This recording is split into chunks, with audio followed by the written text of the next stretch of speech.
Yep, that's the one right there. That's what we're doing.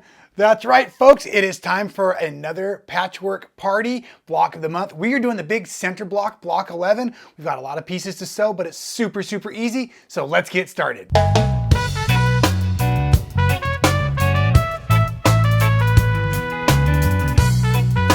That's right, it is time. Well, I'm in the way. We're doing the big center square. This is block 11, month number 11.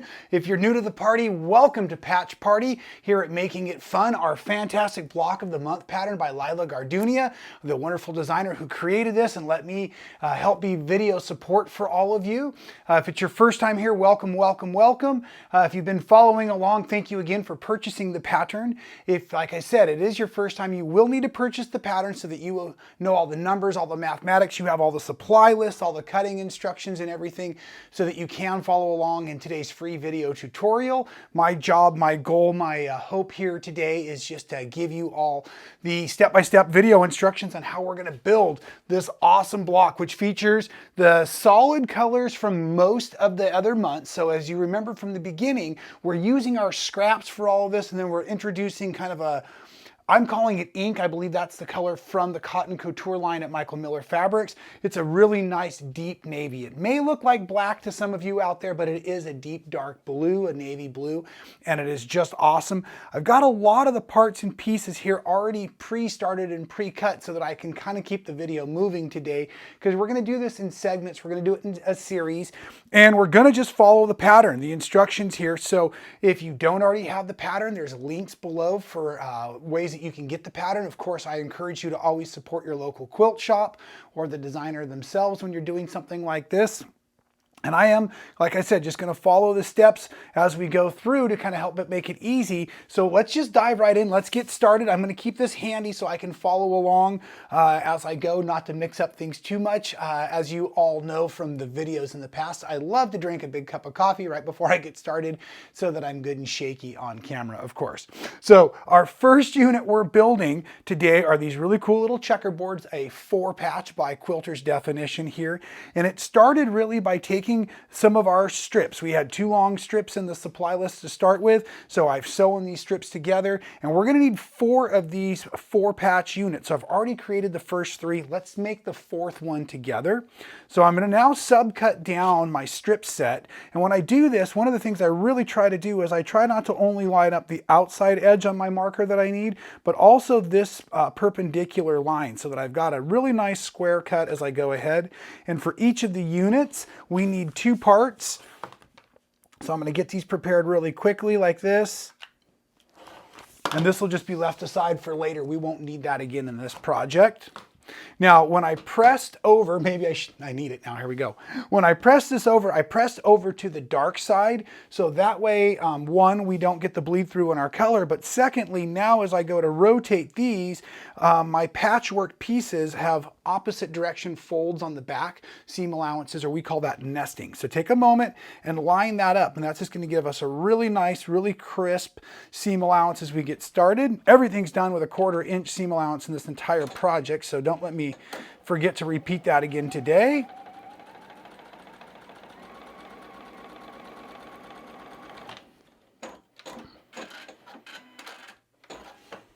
And I like to press after each section I do. So I'm going to go ahead and make sure the iron gets nice and hot here.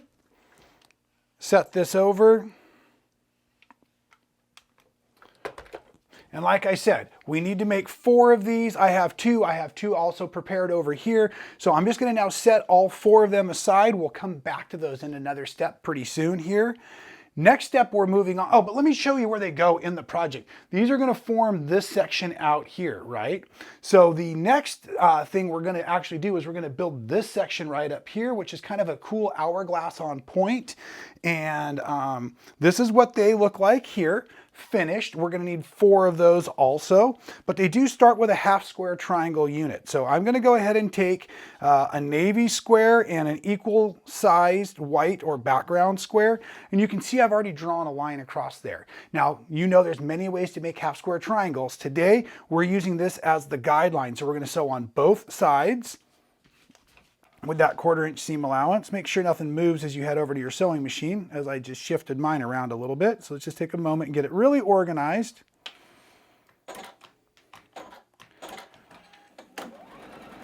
And I like to sew so I can just barely see that line going under my presser foot, making sure that I'm deep into a quarter. Now I'm just going to rotate that fabric around, drop the presser foot again, and sew on the other side of my marking line.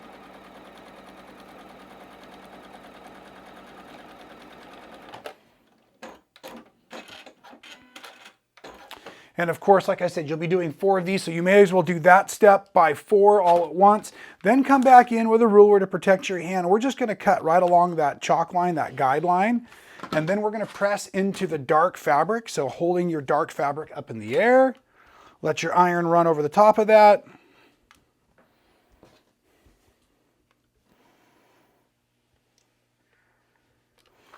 And one of the ways to make this really nice and accurate is we're now going to go ahead and trim these down to an 1.5 number.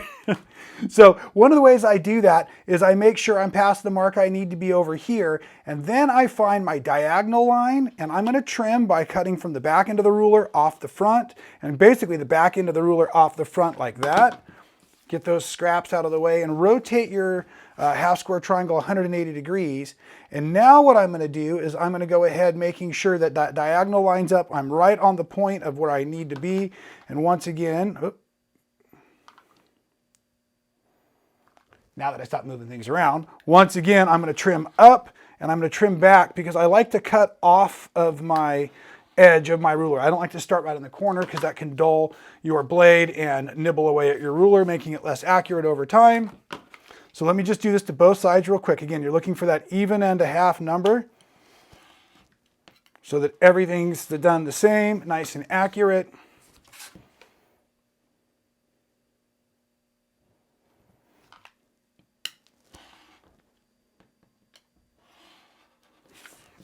And we're just going to put that dust aside for later, okay? Now, like I said, we're building this really cool hourglass looking unit, and all 4 are the same. So I'm just going to leave this right here as my example now. And I'm going to line up my half square triangles point to point. And then you also have some squares left over that are the exact same size as you just made those. So now you can see this is going to go together very easy. So I'm going to flop this over to sew along that blue edge. And the real truth of the matter is, as I flop this one over also, but if I rotate it 180 degrees, they're both heading in the same orientation. So again, if you're into chain piecing, you can set up all of these units for chain piecing also.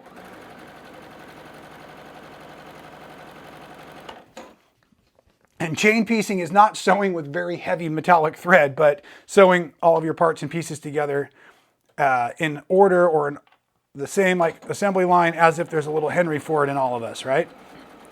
So we get this out.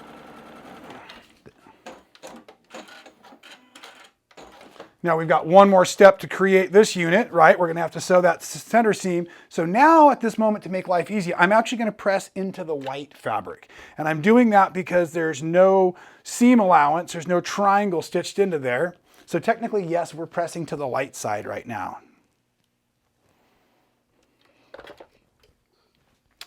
Do make sure that you take a moment and you line it back up following your diagram so that the picture looks just like your quilt parts. Fold this over, and by pressing in those opposite directions, I once again have nested that nice dark to light seam. And that's really going to help us stay accurate here.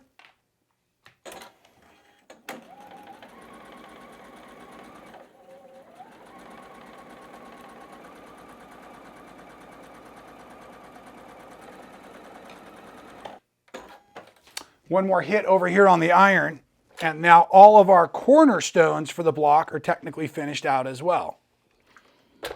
We'll just set those aside here, and like I said, that's going to be up here in this cornerstone unit of the block. So now we're actually moving into the center itself, and the center itself, we have a single square that was already set up, and we had some of these little navy rectangles like this, and we also have some of these little white squares. And so you know what we're going to need to do is we're going to go ahead and put 2 white squares onto a navy rectangle, and then we're going to sew these all together to make it happen. So let me just go ahead and get this thread out of the way. And now we're going to go ahead and put these on.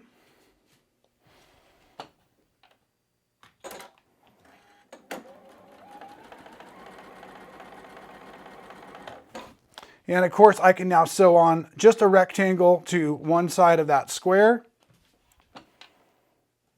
And I'm just doing this to save a little bit of bobbin thread, a little bit of needle thread, keep things moving efficiently.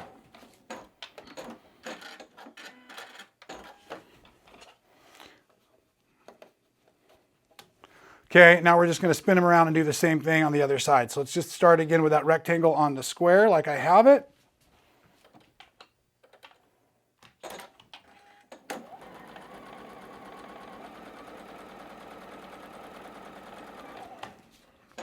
And we'll put our last cornerstone square over here on this other small blue rectangle we had prepared as well.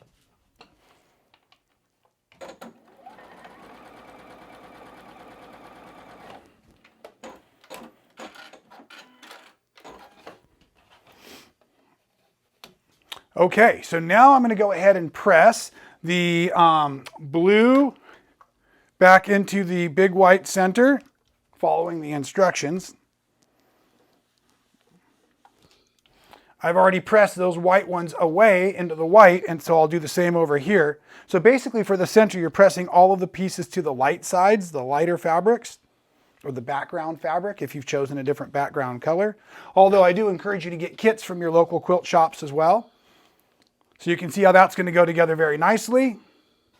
Use those nested seams to keep everything lined up accurate.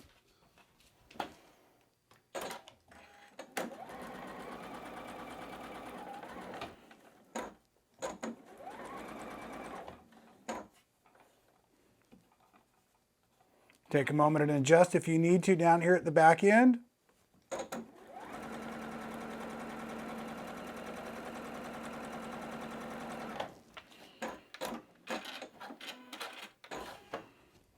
And now put on that other side. Same exact way, lining up your seam allowances.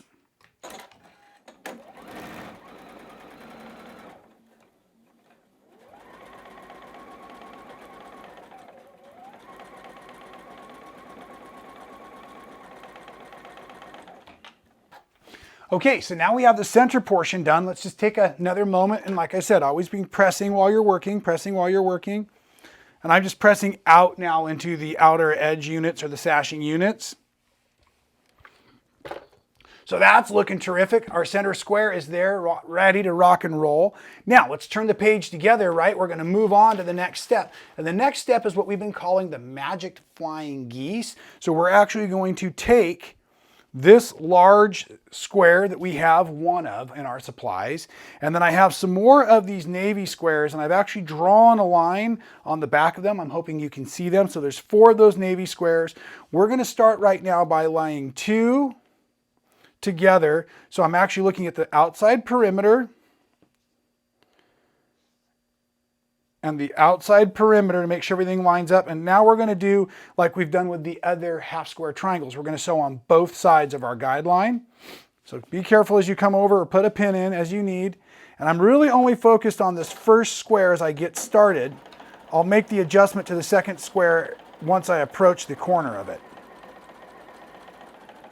So that now I'm within striking distance of the needle. I'm going to take a moment, double check these outside edges, make sure that my guidelines are all still lining up. And now sew, letting that presser foot go smoothly right onto the second square.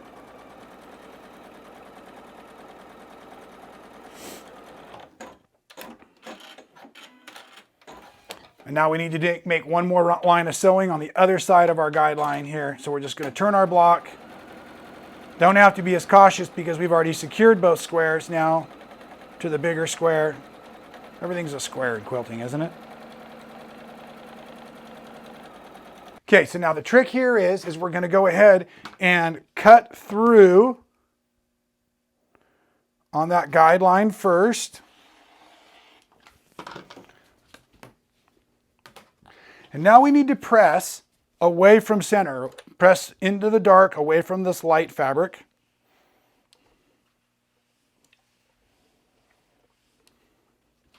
With both pieces we've made.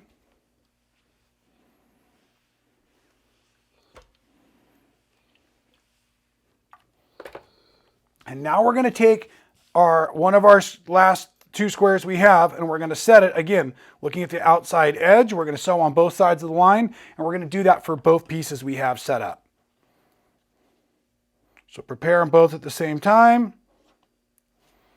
Just watch those outside edges as you get started. Make sure everything stayed lined up.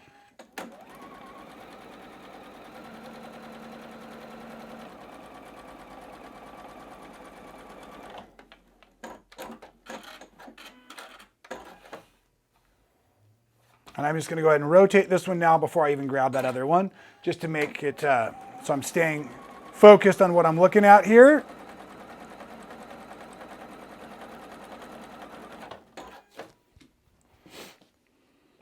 So as I, again, bring in this next unit, just making sure outside perimeter still stayed lined up.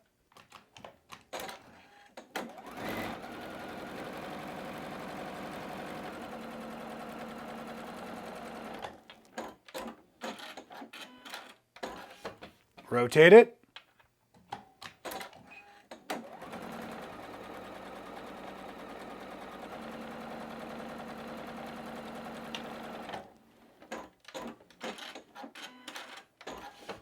Now let's cut these also apart, and this should yield us 4 flying geese units. So there's going to be 2. Here comes the other 2. And press these again out into that darker fabric.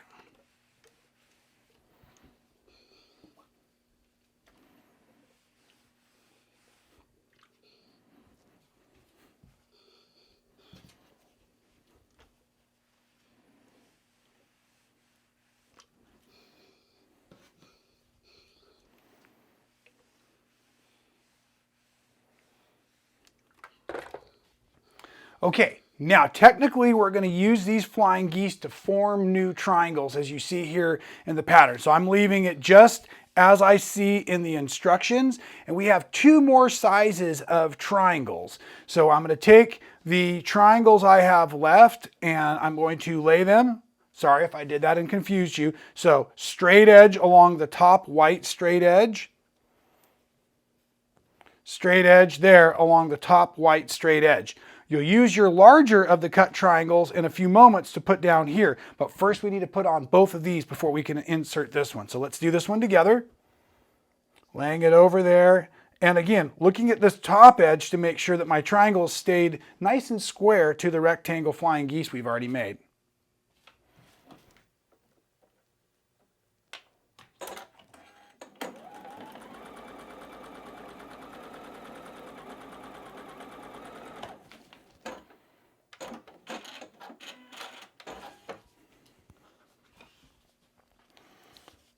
Bring it back just to double check my orientation, and again, lay this triangle over, making sure it's all set as it needs to be.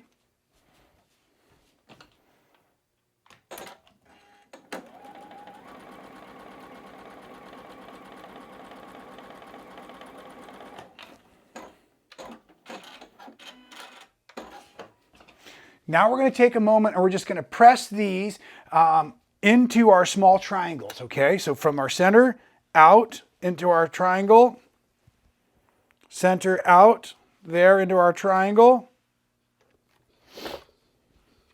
And now we're going to need to just line this up. And you can see, because it's a triangle, it often runs larger. So maybe you'll remember one of my tricks, but I like to go ahead and just take it and fold it over, just kind of finger press it for a second to find what will be center. And we know that's the center of the block right there. So now I can kind of line this up. I can kind of fold it over. I can keep it right where I want, which will still give me a little bit of overlap on both corners. That's what we need for triangles. And then just gently carry this over to the machine and go ahead and stitch this into place as well.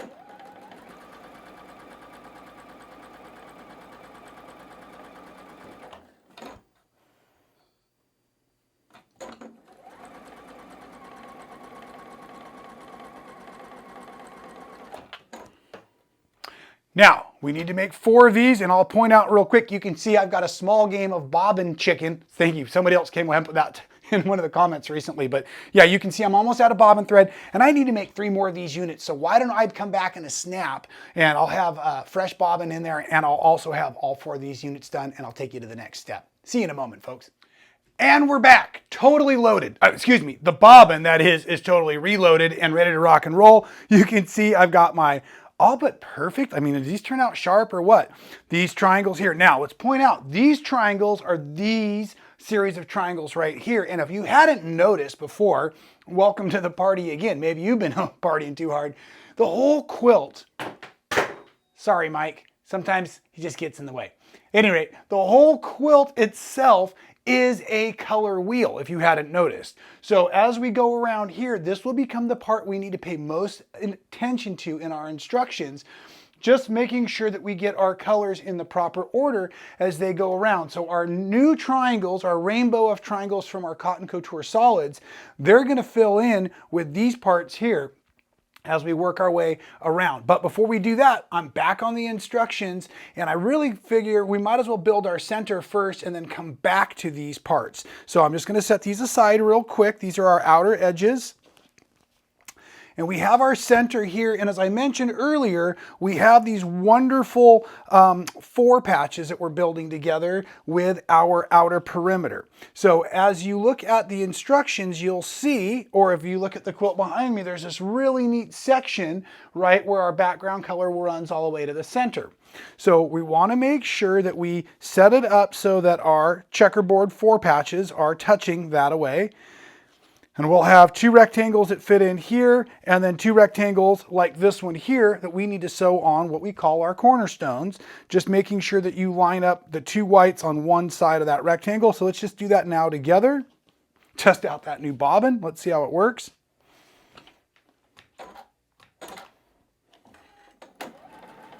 Sounds good.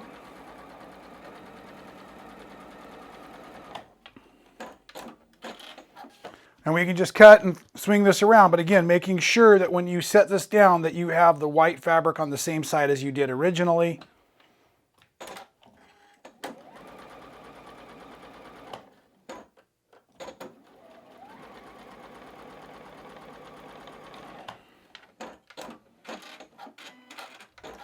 We'll go ahead and press these into the blue rectangle.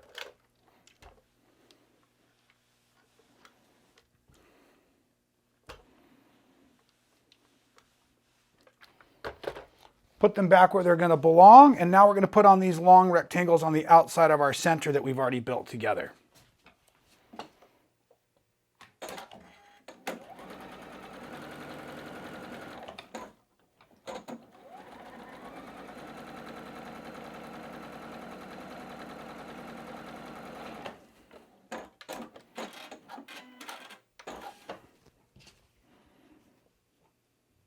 Just a quick rotation here on the machine, setting down that next piece.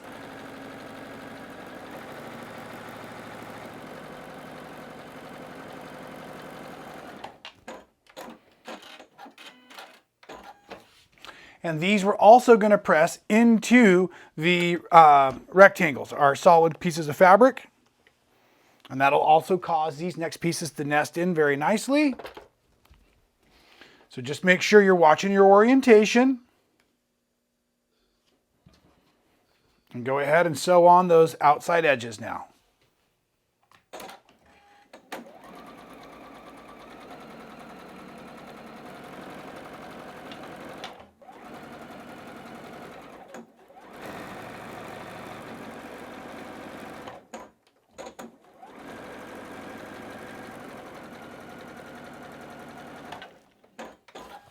And now that the center block is complete, we are ready to press it out and start building out those outside colors.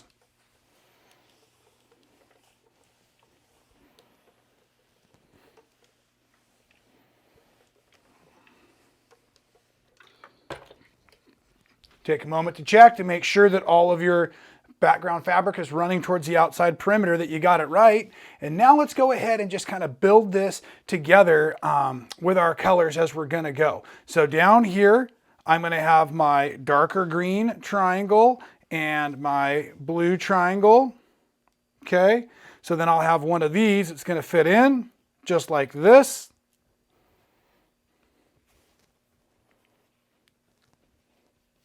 The light green, The yellow over here. Another triangle that will fit in right there. Up top, we're going to want our orange. And as you can see, it's a straight edge. It's kind of lining up with the outside edge of the block. And our red. That'll fill in there.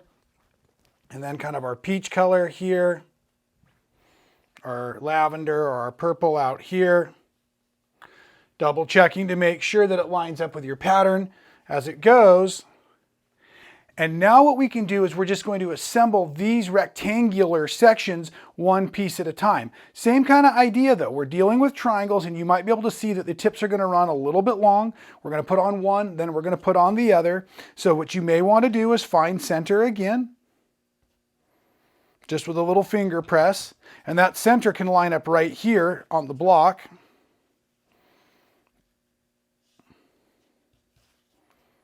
As you get ready to go ahead and lay it over there. There's going to be a slight overlap on both of the corners. And now as we're sewing on a lot of bias, just do your best not to push or pull on any of the fabric. We don't want to be distorting anything here. So just let your sewing machine do all the work.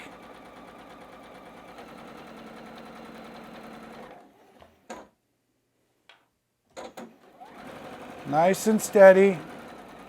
I also have a smaller seam allowance. As I've mentioned in many of my videos before, I like to use a 2mm seam allowance instead of a 2.5. It really helps when sewing strips and also doing these bias edges. I'm going to take a moment. I'm going to press this over now so that I can sew on my blue part. Making sure I have my orientation correct. Once again, I'm going to find center quickly just to help guide that on.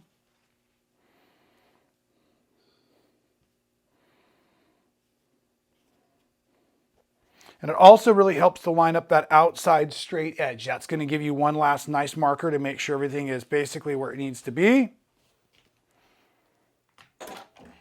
And no pulling, no pushing, no water skiing behind your block right now. You're just letting the machine do all the feed through.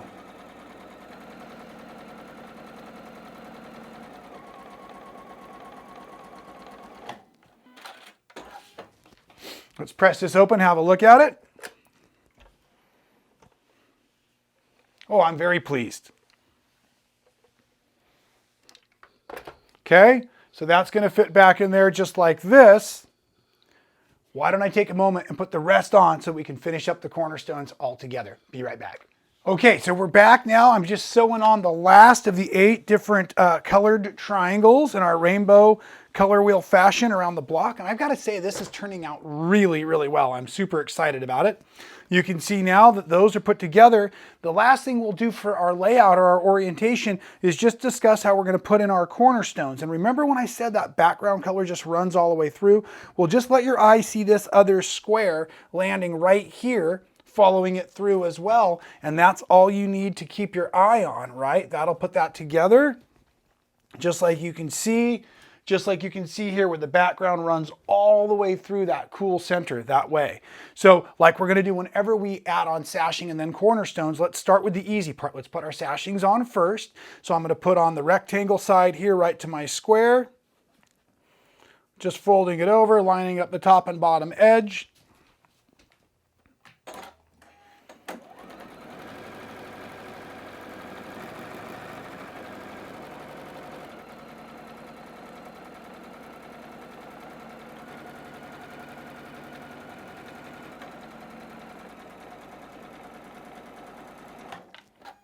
And of course, sew it on the other edge while you weren't looking. So we're going to head back over to the iron, and probably going to be just as easy to press now into the outside block there. Pressing out into our colored pieces like that. And now we're just going to adhere our cornerstones. So easiest way to remember is your big square is going to touch the tip of your triangle. Your triangle is going to touch the tip of the triangle. So just fold it over. Match it up.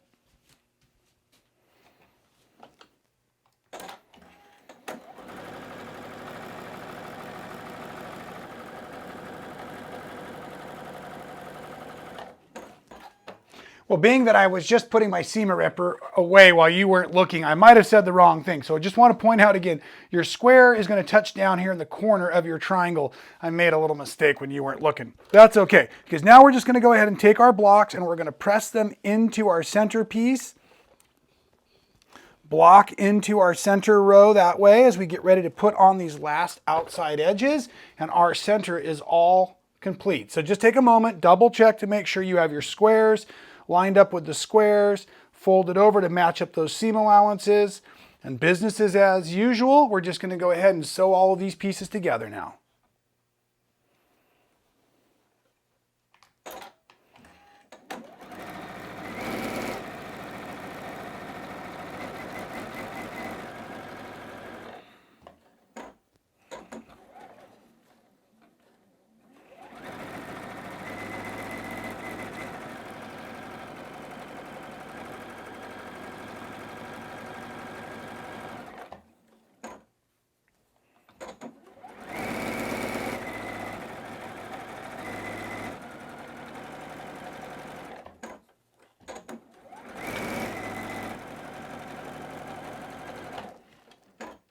And that is it, the final stitch, ladies and gentlemen. Let's just take a moment and press this open while we talk about how exciting this is.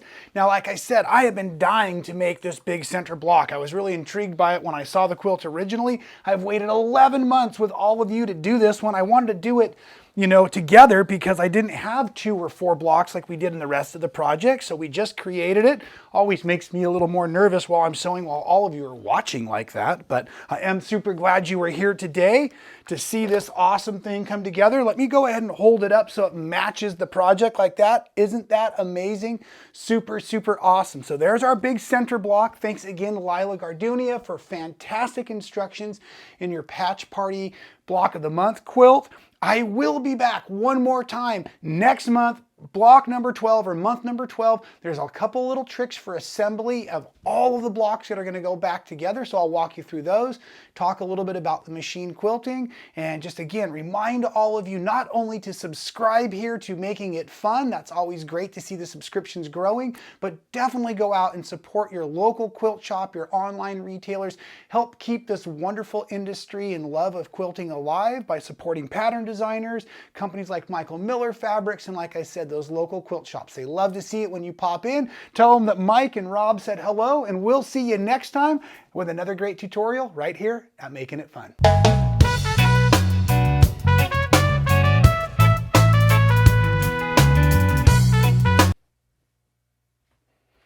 Wow, you are still there. Thanks for sticking with me till the end of the video. I know, I get a little long-winded sometimes. But if you did enjoy today's video, make sure you check out a few of the other ones we've created. I think they're terrific. And of course, please subscribe to the channel. Make sure you hit the little bell to be notified. I don't want you to miss a moment of the fun. Stay safe and happy sewing.